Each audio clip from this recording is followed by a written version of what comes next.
আসসালামু আলাইকুম রহমতুল্লাহ। আশা করি আপনারা সকলে আল্লাহ তাআলার রহমতে ভালো আছেন। আজ আমি আলোচনা করব মন থেকে ভয় ও যাবতীয় বিপদ দূর করার দোয়া সম্পর্কে। তো চলুন আমরা জেনে নেই হাদিস ও কোরআনের আলোকে। যে কোনো রকমের ভয় ও বিপদ দূর করতে এই দোয়াটি খুবই কার্যকরী। নিয়মিত এই দোয়াটি পাঠ করলে ইনশাআল্লাহ যাবতীয় ভয় ও বিপদ থেকে নিরপেক্ষ থাকতে পারবেন। ভাই ও বোনেরা, আমি দোয়াটি ভিডিও স্ক্রিনে দিয়ে দিয়েছি, আপনারা দেখতে পাচ্ছেন।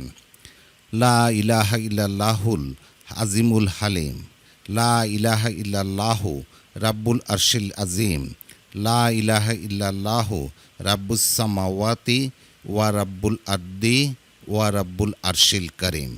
ভাই ও বোনেরা, আমি আপনাদের সুবিধার্থে ভেঙে ভেঙে পড়েছি।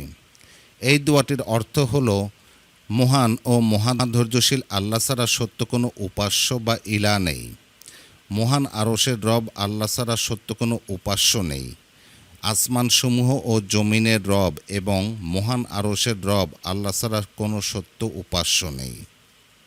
যে কোনো সময় পবিত্র অবস্থায় এই দোয়াটি পড়তে পারেন, তবে নামাজের পর পড়া বেশি উত্তম হবে।